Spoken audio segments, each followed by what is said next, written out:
और चलिए अब बात करेंगे हमारे खास कार्यक्रम इतिहास गवाह है। अपने इस खास कार्यक्रम में आज हम बात करेंगे भारतीय जनता पार्टी के इतिहास की। भारतीय राजनीति में सांस्कृतिक राष्ट्रवाद की अवधारणा के साथ शुरुआत करने वाली पार्टी बीजेपी आज सफलता की बुलंदियों पर है।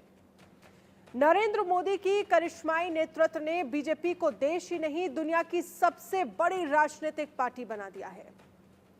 प्रधानमंत्री नरेंद्र मोदी ने बीजेपी के सांस्कृतिक राष्ट्रवाद को विस्तार दिया।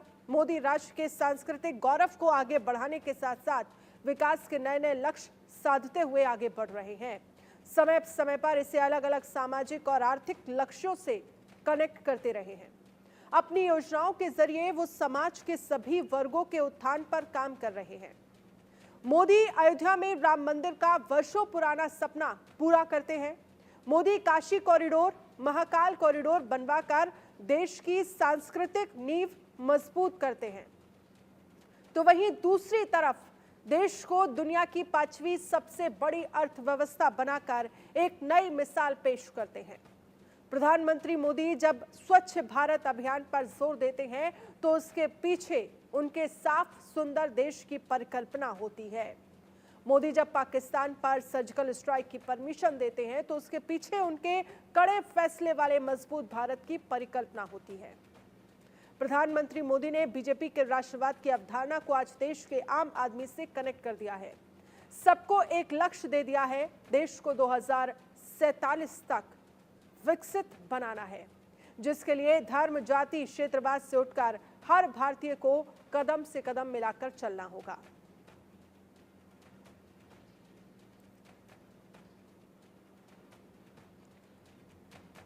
तो प्रधानमंत्री नरेंद्र मोदी का राष्ट्रवाद कैसे एक तरफ भारत की सांस्कृतिक पहचान को बुलंद किया है और दूसरी तरफ दुनिया की 5वीं सबसे बड़ी अर्थव्यवस्था बनकर कैसे भारत उभर रहा है। दुनिया का इतिहास इस बात की गवाही देता है कि राष्ट्रवाद ने आर्थिक प्रगति को रफ्तार दी है। राष्ट्रवाद की जो सोच जिन देशों ने या फिर राष्ट्रवाद की विचारधारा के साथ आगे बढ़ने वाली राजनीतिक हस्तियों को सफलता हाथ लगी है। राष्ट्र को आगे बढ़ाने वाली सोच ने देशों का इतिहास बदल दिया है, उन्हें दुनिया के अग्रणी देशों की पंक्ति में लाकर खड़ा कर दिया है। राष्ट्रवाद की आधुनिक अवधारणा सबसे पहले 17वीं शताब्दी के इंग्लैंड में दिखती है, जिसके बाद वहां के राजनीतिक सोच और व्यवहार में जबरदस्त बदलाव देखने को मिला। इंग्लैंड में वैज्ञानिक क्रांति और आर्थिक क्रांति की नींव पड़ी, जिसने इंग्लैंड की सत्ता का पूरी दुनिया में विस्तार कर दिया। अपने देश को आगे बढ़ाने की सोच ने ब्रिटिश सत्ता को दुनिया में सबसे ताकतवर बना दिया। इसी तरह 19वीं शताब्दी के यूरोप में राष्ट्रवाद के उत्थान ने बड़े बदलाव की नींव रखी। छोटी छोटी रियासतों के एकीकरण को बढ़ावा मिला, बड़े राष्ट्र राज्य का गठन हुआ। आज के जर्मनी और इटली का गठन और विकास इसी प्रोसेस की देन है। इतिहास गवाह है कि राष्ट्रवाद के उत्थान की वजह से राष्ट्र की सीमाओं को मजबूती मिली है, राष्ट्रीय निष्ठा को बल मिला है, नई राजनीतिक पहचान विकसित हुई है, देश आर्थिक और राजनीतिक ताकत बनकर उभरा है। ग्लोबलाइजेशन के दौर में राष्ट्रवाद की भूमिका को लेकर बेशक बहस तेज हो गई हो, लेकिन उदार और लोकतांत्रिक राज्य के साथ जुड़कर गरीबी और पिछड़ेपन से पीड़ित समाजों को आगे बढ़ाने में राष्ट्रवाद की ऐतिहासिक भूमिका को नकारा नहीं जा सकता। इतिहास गवाह है कि दुनिया के देशों ने अपने विकास के लक्ष्यों को हासिल करने के लिए राष्ट्रवाद का सहारा लिया। तो फिर क्यों ना माना जाए भारत के लिए यही समय है, सही समय है। तो फिर क्यों ना माना जाए भारत जैसे विविधता से भरे देश को एकजुट करने के लिए शक्तिशाली विकसित राष्ट्र के संकल्प के साथ बढ़ने का यही सही समय है, और जिसको ध्यान में रखते हुए बीजेपी अब लगातार कैसे आगे बढ़ रही है। अब आप बीजेपी की ग्रोथ को देखिए। अब आप मोदी के नेतृत्व में जो सांस्कृतिक राष्ट्रवाद के साथ आर्थिक राष्ट्रवाद कनेक्ट होता है, इसे समझिए। 2024 के लोकसभा चुनावों में बीजेपी 400 पार का टारगेट लेकर चल रही है, जबकि बीजेपी ने अपने संसदीय सफर की शुरुआत जो है वो 2 सीटों से की थी। महज 44 सालों में बीजेपी ने यह शानदार सियासी सफर तय किया है। साल 1984 में बीजेपी ने सिर्फ 2 सीटें ही जीती थी। गुजरात की मेहसाणा से ए.के. पटेल और आंध्र प्रदेश की हनमकोंडा सीट से जी जंगा रेड्डी सांसद चुने गए। तब बीजेपी को केवल 7.74% वोट मिला था। साल 2014 में जब मोदी की एंट्री होती है, यही बीजेपी 31.34% वोट शेयर के साथ 282 सीटों पर प्रचंड जीत हासिल करती है। साल 2019 चुनाव में बीजेपी ने अपना ही रिकॉर्ड तोड़ा और 303 सीटों पर जीत दर्ज की। तब बीजेपी को 37.7% वोट शेयर मिला। 2 सीट से 303 सीट पहुंचने के बीच पार्टी ने कई दौर देखे। बीजेपी की नींव कैसे पड़ी, इसे भी समझिए। बीजेपी के पहले जनसंघ की स्थापना हुई, वो भी उस समय की नेहरू सरकार की कुछ खास नीतियों की वजह से, जिसमें राजनीति में अल्पसंख्यक तुष्टीकरण, राष्ट्रीय सुरक्षा पर लापरवाही, कश्मीर पर घुटने टेकने की वाली नीति और अंतर्राष्ट्रीय मामलों में भारतीय हितों की अनदेखी शामिल थी। इस तरह के जो फैसले थे, उसको ध्यान में रखते हुए बीजेपी बनी और आगे बढ़ी, जिससे देश के राष्ट्रवादी नेताओं के खेमे में नाराजगी थी। पाकिस्तान और बांग्लादेश में हिंदू अल्पसंख्यकों पर हो रहा अत्याचार बड़ा मुद्दा बना, जिसे आधार बनाकर श्यामा प्रसाद मुखर्जी ने 21 अक्टूबर 1951 में जनसंघ की स्थापना की थी। जनसंघ ही आगे चलकर बीजेपी बन गई। बीजेपी के पीछे की कहानी साल 1975 से शुरू होती है, जब तत्कालीन प्रधानमंत्री इंदिरा गांधी ने देश में आपातकाल लागू कर दिया था। जनसंघ के लोगों ने इमरजेंसी का खुलकर विरोध किया। जनसंघ के तमाम नेता जेल भेजे गए। 1977 में इमरजेंसी के बाद के सियासी माहौल में जनसंघ के नेताओं का जनाधार बढ़ा, लेकिन विपक्ष को एकजुट करने के प्रयास में जनसंघ का विलय जनता पार्टी में कर दिया गया। साल 1977 के आम चुनाव में इसका फायदा मिला और जनता पार्टी की सरकार बन गई, लेकिन आपसी खींचतान की वजह से सरकार ज्यादा चल नहीं सकी। दोहरी सदस्यता के मुद्दे पर जनसंघ के नेताओं ने अलग होने का फैसला किया और फिर बीजेपी की नींव रखी गई। 6 अप्रैल 1980 को दिल्ली के फिरोज शाह कोटला मैदान में भारतीय जनता पार्टी के नाम से नई राजनीतिक पार्टी का ऐलान किया गया। अटल बिहारी वाजपेयी बीजेपी के पहले अध्यक्ष बने। 6 अप्रैल 1980 से लेकर 6 अप्रैल 2024 यानी आज के दिन तक बहुत कुछ बदल चुका है। बीजेपी के सांस्कृतिक राष्ट्रवाद का काफी विस्तार हो चुका है। आर्थिक राष्ट्रवाद इसका अहम हिस्सा बन चुका है। आज बीजेपी प्रधानमंत्री मोदी के नेतृत्व में रोज नए कीर्तिमान गढ़ रही है। 2024 के लोकसभा चुनावों में बीजेपी 400 पार के लक्ष्य के साथ आगे बढ़ रही है। प्रधानमंत्री मोदी की जनता से अपील यही है कि भारत को विकसित राष्ट्र बनाना है तो बीजेपी को वोट करें। प्रधानमंत्री नरेंद्र मोदी लगातार किस तरह से इस बात को सामने रखते हुए नजर आए हैं कि भारत को आगे बढ़ाना है, तो कैसे इसको लेकर राष्ट्रवाद जो है वो बेहद अहम हो जाता है और शुरुआत जो है वो कैसे सांस्कृतिक राष्ट्रवाद से बीजेपी ने की और अब आर्थिक राष्ट्रवाद की बात की जाती है। ऐसे में राष्ट्रवाद देश के लिए कितना अहम हो जाता है, ऐसे तमाम सवालों पर हम चर्चा करेंगे। और बीजेपी जो एक वक्त में 2 सीटों की पार्टी थी, वो 2019 में 303 की हो गई और आज वादा जो है वो 400 पार का बीजेपी कर रही है। इसके पीछे की वजह क्या है, कौन से महत्वपूर्ण ऐसे बिंदु रहे जो लगातार बीजेपी फर्श से लेकर अर्श पर पहुंच गई और कैसी वो रणनीतियां, किस तरह की पॉलिसीज बीजेपी जनता के सामने रखती रही है कि आज दुनिया की सबसे बड़ी पार्टी बीजेपी अपने आप को बताती है, जिस तरह से वो आगे बढ़ रहे हैं। इस पर चर्चा करने के लिए हमारे साथ खास मेहमान जुड़ गए हैं। राज बिहारी वरिष्ठ पत्रकार हमारे साथ हैं और शांतनु गुप्ता ऑथर हैं, वो हमारे साथ जुड़ेंगे। डॉक्टर अमित रॉय जैन इतिहासकार और ऑथर हैं, वो हमारे साथ जुड़ गए हैं। सबसे पहले शुरुआत जो है वो राज बिहारी जी आपसे करना चाहेंगे। सांस्कृतिक राष्ट्रवाद से शुरू हुई बीजेपी जो अब आर्थिक राष्ट्रवाद की बात करती है, ऐसे में किसी भी देश के लिए राष्ट्रवाद कितना महत्वपूर्ण होता है और मोदी का राष्ट्रवाद कैसे अलग है?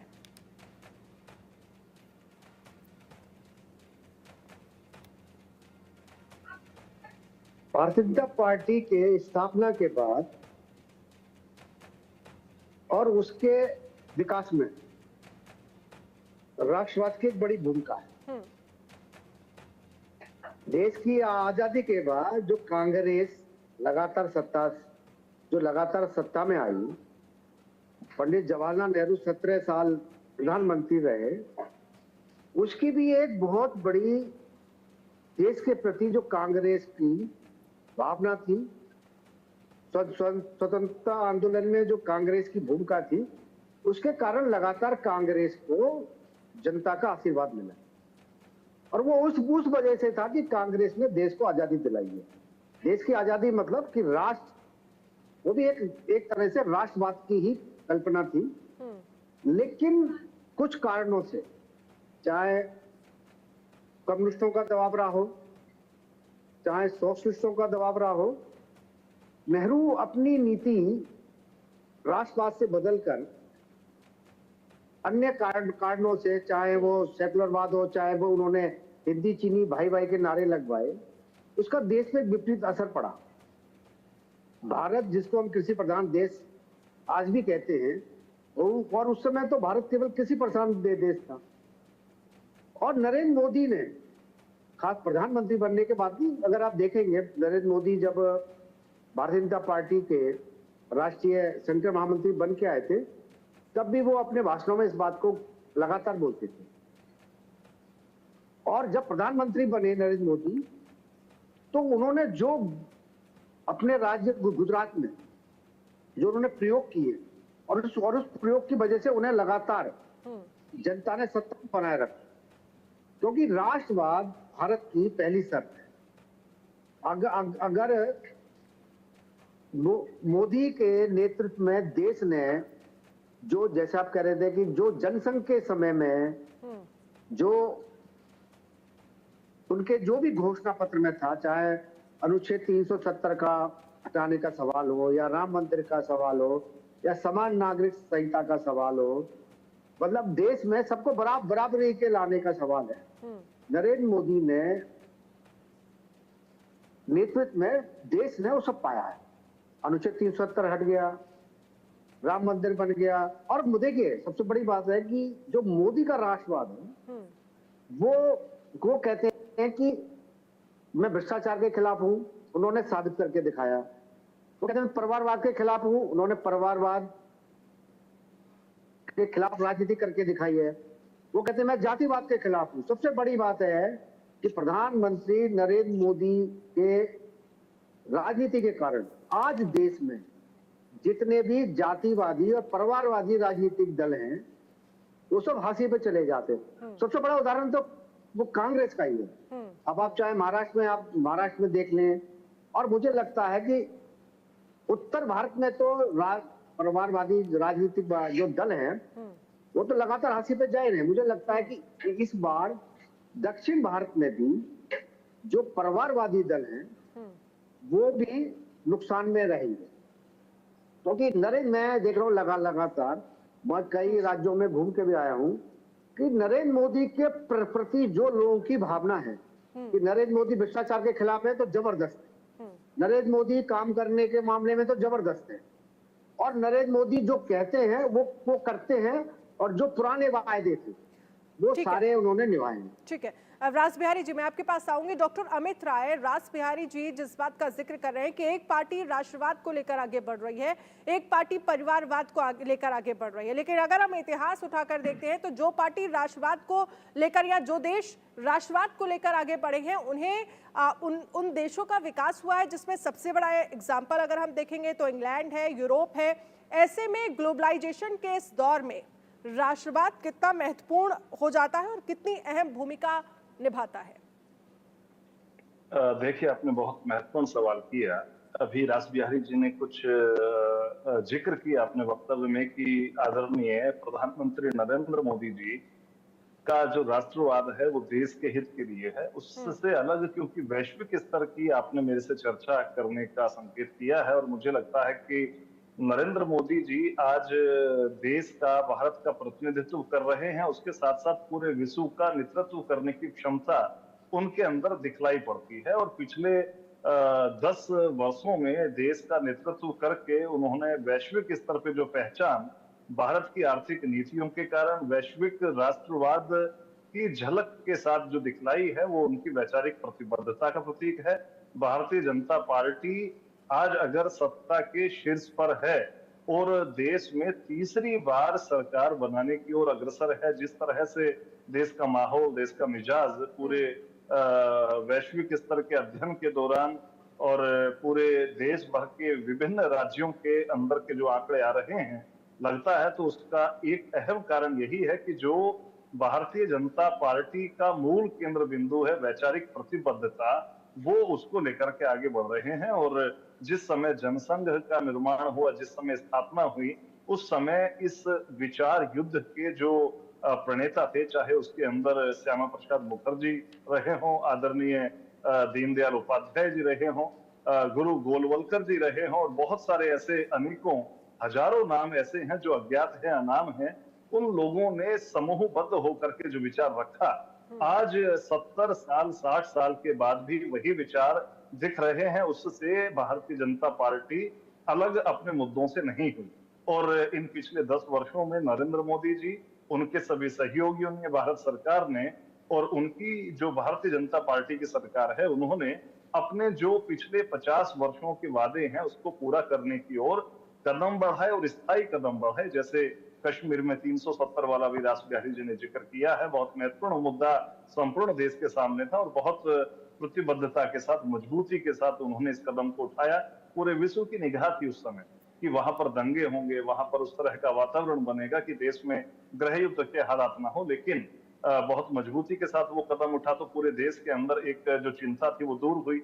उसके साथ साथ एक बहुत बड़ी आस्था का प्रश्न भगवान श्री राम की जन्मभूमि के मंदिर का था, जो कि अभी पिछले 50-60 सालों का प्रश्न नहीं था, वो लगभग 500-700 साल की एक लगातार एक प्रतिबद्धता की और जो देश की अस्मिता का प्रश्न था उसको हल करने की ओर इस सरकार ने कदम उठाया। और आज पूरे विश्व के सामने जो राम मंदिर की प्रतिष्ठा हुई है, जन्मभूमि का जो एक अहम यानी कि महत्वपूर्ण जो निर्धारण वहां पर हुआ है, वहां पर उनकी स्थापना हुई है, पूरा देश आज वहां पर जा रहा है। मुझे लगता है कि पूरे विश्व के सामने भारत की जो शक्ति है, संपन्नता है, वो भारतीय जनता पार्टी, आदरणीय नरेंद्र मोदी जी की प्रतिबद्धता के रूप में दिखती है। और विश्व भर में अभी मेरे पिछले दिनों विश्व के अलग अलग हिस्सों में जो वैचारिक दृष्टि से मजबूत थिंकर है उनसे बात हो रही थी, ऑनलाइन डिस्कशन था, तो उसके अंदर भी यही बात सामने आई कि आज संपूर्ण विश्व में भारत का जो सम्मान है वो अत्यधिक बढ़ा है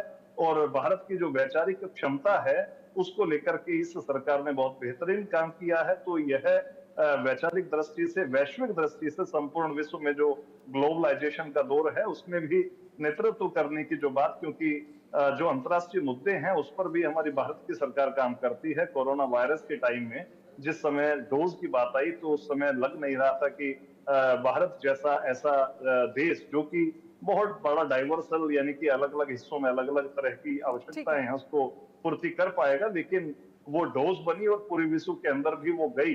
तो इससे भी भारत की जो लोकतांत्रिक प्रणाली है उसका सम्मान बढ़ा है और भारत ने एक मानवता की दिशा में भी पूरे विश्व के जो दूसरे शांतनु जी, ऐसी कंट्रीज थे जिन बातों का जिक्र डॉक्टर अमित कर रहे हैं कि कैसे भारत का सम्मान दुनिया भर में बढ़ा है, चाहे वो क्योंकि शुरुआत जब बीजेपी ने की तो सांस्कृतिक राष्ट्रवाद से की, जिसमें जो वादे बीजेपी की तरफ से किए गए, चाहे राम मंदिर को लेकर हो, चाहे काशी कॉरिडोर को लेकर हो, चाहे आप महाकाल कॉरिडोर को लेकर हो, जिसकी वजह से कहीं ना कहीं जो जनता है वो बीजेपी को खुद से कनेक्ट कर पाई और 2 से शुरू हुई पार्टी 282 पहुंची और उसके बाद 303 और अब वादा जो है वो 400 पार का बीजेपी कर रही है।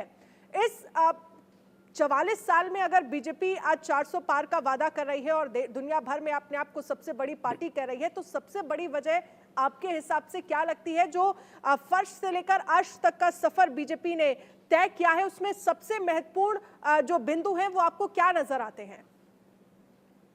मेरे ख्याल से इसमें सबसे महत्वपूर्ण बिंदु है कि भारतीय जनता पार्टी अपनी मूल विचारधारा से कभी भी विचलित नहीं हुई। कभी वो चुनाव जीती, कभी वो चुनाव हारी। हमें सबको पता है कि 1992 में विवादित ढांचा गिरा तो कैसे उनकी 4-5 सरकारें बस हटा दी गई। उनकी सरकारें आई, सरकारी गई, लेकिन वो अपनी मूल विचारधारा से कभी नहीं भटके। मैं आपकी एक बात से सहमत नहीं हूं कि भाजपा 44 साल पुरानी पार्टी है, मैं नहीं मानता। मैं कहता हूं भाजपा जो 150-200 साल से राष्ट्रवादी आंदोलन चल रहे हैं उसकी आज की परिणति है। देखिए अटल बिहारी वाजपेयी और लाल कृष्ण आडवाणी और सहयोगी ने 1980 में भाजपा बनाई, ठीक है। उसके पहले वो जनता पार्टी में थे, और उसके पहले वो कहां थे? वो सब भारतीय जनसंघ में थे। भारतीय जनसंघ किसने बनाई? श्यामा प्रसाद मुखर्जी ने 1951 बनाई। और श्यामा प्रसाद मुखर्जी कहां से आते थे? वो हिंदू महासभा से आते थे। और हिंदू महासभा किसने बनाई? वो आर्य समाजियों ने बनाई, हरियाणा और पंजाब के। तो आपको वो और आप अगर थॉट भी देखेंगे तो कंटिन्यूस थॉट, आप उनका जब विचारधारा रखेंगे तो कंटिन्यूस जो कंटिन्यूटी ऑफ थॉट है, अगर आप गाय पे पूछ लें, कश्मीर पे पूछ लें, राष्ट्रवाद पे पूछ लें, एक ही विचारधारा चली जा रही है।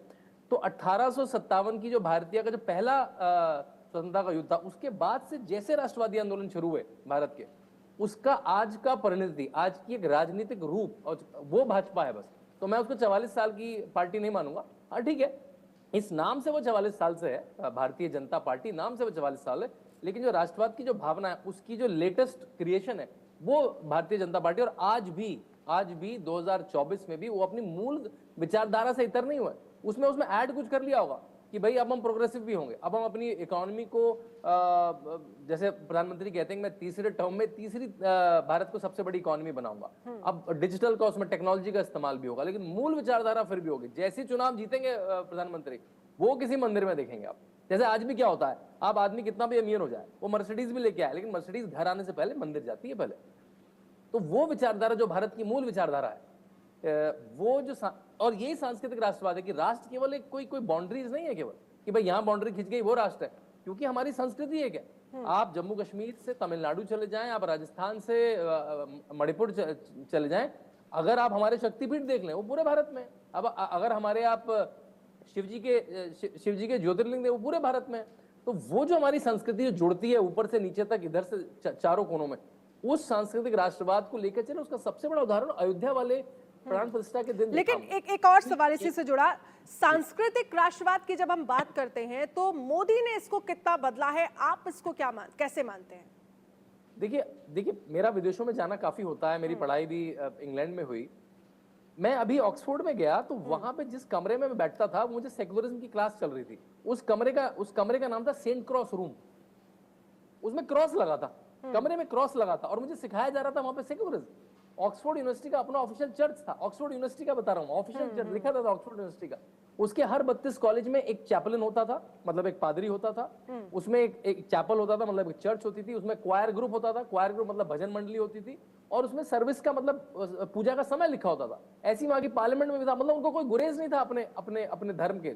हमको सिखाया गया नहीं तुम हिंदू नहीं हो सकते। प्रधानमंत्री ने आते ही बिल्कुल पलट दिया उसको कि हिंदू होने में कोई हीन भावना नहीं है। अगर विदेश से कोई मेरा कोई राष्ट्रपति आएगा, मैं उसको, शिंजो आबे को वो ले गए, जो लेट उनके मित्र भी थे, उनकी मृत्यु हो गई, उनको वो ले गए बनारस के घाट पर आरती करी उन्होंने साथ। जब जीपिंग आए चाइना से तो उनको किसी 5 स्टार होटल में बैठ के मीटिंग नहीं हुई जैसे हुआ करती थी मनमोहन सिंह के टाइम, वो उनको तमिलनाडु के मंदिरों में ले गए। जब G20 देखा कितनी सांस्कृतिक तरह से G20 हुआ। जब वो विदेश जाते हैं तो ताजमहल नहीं गिफ्ट करते हैं, वो भगवत गीता गिफ्ट करते हैं। जब आपको याद है, मुझे ओबामा ने उनके स्वागत में बड़ा डिनर रखा, लेकिन मैं आया कि ये खाने में होगा। नरेंद्र मोदी का मैं खाना नहीं खाऊंगा क्योंकि मेरे 9 दुर्गा के व्रत चल रहे हैं। न्यूयॉर्क टाइम्स भी 9 दुर्गा के व्रत कवर कर रहा था उस दिन। पहले तो उसने ओबामा का डिनर का मेन्यू कवर करा पहले दिन, अगले दिन उनको पता लगा कि भारत का प्रधानमंत्री खाना क्यों नहीं खा रहा, क्योंकि उसके 9 दुर्गा के व्रत चल रहे हैं। तो ये कि भाई मेरी संस्कृति है, इंग्लिश में कहते हैं I will where it on my sleeve, मतलब मैं बिल्कुल चौड़ा होकर कहूंगा भाई मेरी संस्कृति है, मैं किसी से डरूंगा नहीं, अरे मैं टीका ना लगा लूं, कोई कुछ कह ना दे, ऐसा कुछ नहीं है। मेरी संस्कृति है, मैं उसको बिल्कुल सम्मान से, और उससे फिर भारतीयों में भी गर्व है। भारतीयों में देखिए पहले कुर्ता पजामा पहना ऐसा लगता था कॉस्ट्यूम है, आप शादी में पहनेंगे, त्योहारों में पहनेंगे। अब आप देखिए युवा भी कुर्ता पजामा पहन रहा है। आपको खादी जो मैं दिल्ली नोएडा के पास रहता हूँ, जो खादी ग्राम उद्योग है, जो उसका सीपी वाला सेंटर है, उसकी शॉप है, उसकी करोड़ों की बिक्री होती है। आज नया युवा भी कुर्ता पजामा पहन रहा है, वो भी मोदी जैकेट पहन रहा है। तो ये जो सांस्कृतिक बदलाव आया कि भारतीय होने में गर्व है, उसको कोई शर्म नहीं आती है, जो उसको दिलवाई जाती थी 2014 से पहले कि नहीं ऐसा मत करो, थोड़ा पैंट के बीच में पहन के, जब तक सूट बूट नहीं पहनोगे, अंग्रेजी नहीं बोलोगे, तब तक तुम स्मार्ट कैसे लगोगे। वो जो संस्कृति में गर्व आया है मेरे ख्याल से, बच्चे से लेकर युवा से लेकर वृद्ध तक, वो मेरे ख्याल से, मैं तो कहता हूँ वो नरेंद्र मोदी की गवर्नेंस से भी ज्यादा बड़ी उपलब्धि है। गवर्नेंस तो कोई और सरकार भी ले आती, ठीक है, इस पर मैं लेकिन डॉक्टर अमित जो से भी आंतरिक कमेंट स्वाधीनता है, चाहूंगी। उस पर जिन चीजों डालना का बड़ा जिक्र मुश्किल शांतनु गुप्ता जी कर रहे हैं कि चाहे वो पहनावे की बात हो, चाहे वो संस्कृति की बात हो, बाहर से आए, विदेशों से आए जो तमाम राष्ट्रीय अध्यक्ष हैं, उनके सामने कैसे प्रधानमंत्री नरेंद्र मोदी हमारी संस्कृति को आगे रखते रहे हैं, उससे रूबरू कराते रहे हैं। और जब हम इतिहास की बात करते हैं तो यही राष्ट्रवाद कैसे तमाम देशों को आगे बढ़ने में मदद करता रहा, जिसका सबसे बड़ा एग्जाम्पल जो इंग्लैंड है, यूरोप है, इसे आप कैसे समझाएंगे?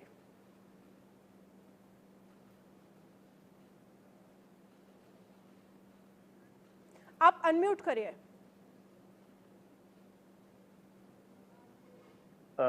देखिए, अभी शांतनु जी ने बहुत महत्वपूर्ण बात कही है हमारे सामने कि एक तो वैचारिक प्रतिबद्धता आज तक कंटिन्यू कर रही है भारतीय जनता पार्टी की, जो इनको स्थायी करने में और लगातार देश का नेतृत्व करने की क्षमता प्रदान करता है। दूसरा, इन्होंने कहा कि जिस विषय पे आपने मेरे से बात कही कि ऐतिहासिक दृष्टि से बात की जाए, तो अगर हम प्राचीन लिटरेचर का भी हम उदाहरण दें और उसका अध्ययन का भी विवरण प्रस्तुत करें, तो आज वो अत्यधिक प्रासंगिक हो गया है, क्योंकि पूरे विश्व में जब भी कहीं किसी दूसरे देश के व्यापारी आते थे या राष्ट्राध्यक्ष आते थे, तो अपने देश की कोई सांस्कृतिक चीजें लेकर के आते थे। जैसे कि अगर कहीं दूसरी कंट्री से इंडिया के अंदर कोई लोग आ रहे हैं, तो अपने देश की उपज, कहीं कोई अनाज, कोई चीजें, यहाँ से बहुत सारी अलग अलग तरह की चीजें व्यापार के लिए जाती थी।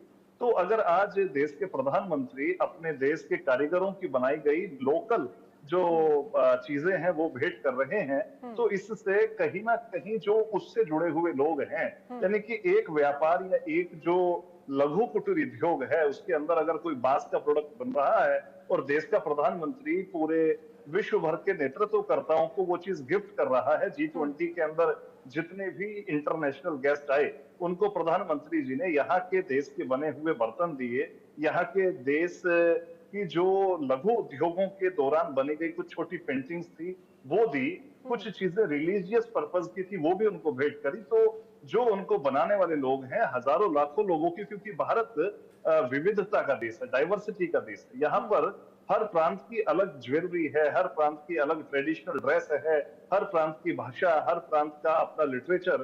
तो अगर देश का प्रधानमंत्री यहाँ के प्राचीन लिटरेचर को विभिन्न अलग अलग विदेशी भाषाओं के अंदर ट्रांसलेटेड करके पब्लिश कर रहा है, तो पूरे देश का सम्मान बढ़ रहा है। और मुझे लगता है कि देश के लोग अगर गर्व महसूस कर रहे हैं अपनी चीजों पर, तो उनको यह अनुभूति देश का प्रधानमंत्री करा करके अपने आप को बड़ी स्थायी बातें करता कह रहे हैं। है। फिलहाल तो आप ये सभी उनकी खास एक मेहमानों ताकत का, है। समय की कमी है हमारे पास, बहुत बहुत शुक्रिया तमाम जानकारी के लिए, हमारे साथ इस चर्चा में शामिल होने के लिए। तो बात हम बीजेपी की कर रहे हैं, जो 44 साल पुरानी पार्टी, जिसकी शुरुआत संसद में 2 सीटों से हुई, फिर 282 सीटें, और आज 2019 यानी 5 साल पहले अगर हम बात करें तो 303 सीटें बीजेपी को हासिल हुई, और अब 400 पार का दावा बीजेपी कर रही है। तो इसके पीछे क्या बड़ी वजह है और कैसे ये विकसित होती चली गई बीजेपी, इन तमाम मुद्दों पर हमने चर्चा की। फिलहाल हमारे खास पेशकश में एक छोटे से ब्रेक के लिए रुकेंगे, फौरन हाजिर होंगे।